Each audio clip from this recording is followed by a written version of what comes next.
What are some other things we expect to see in the future? What's going to come of all of this, both in terms of claims payers, their responsibility for funding it, potential research that'll come about? What do you see up ahead? I think from the medical and scientific perspective, we're going to see more research going into purification of CBD products, much like what happened with Epidiolex, breaking through the barrier at the FDA and the DEA.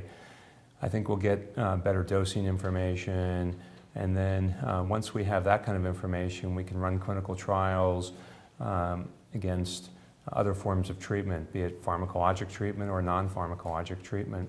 And then physicians can start to become much more comfortable with the appropriate indications and use and duration of treatment, and which conditions are better. It may be that back pain is resistant to use or to effectiveness with cannabinoids and marijuana, but it may be that neck and shoulder pain responds better, or vice versa. Once we get that kind of information and develop some guidelines, even if they're early consensus-based guidelines, then physicians, I think, will become more comfortable, the public will become more comfortable, and actually payers will become more comfortable with a new form of treatment that potentially could have lower risks for patients and potentially lower costs, both direct costs and indirect costs. The DEA will absolutely have to reschedule marijuana from a Schedule 1 to a 2 in order for these clinical trials to be funded properly,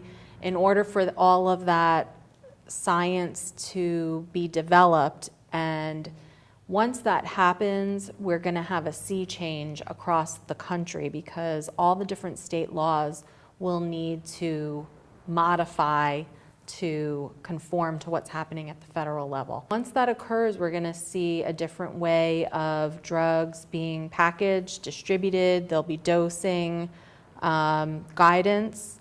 Carriers will know more based on those evidence-based guidelines what they should be paying for and what they should challenge. And there has to be a very big education component to all of this.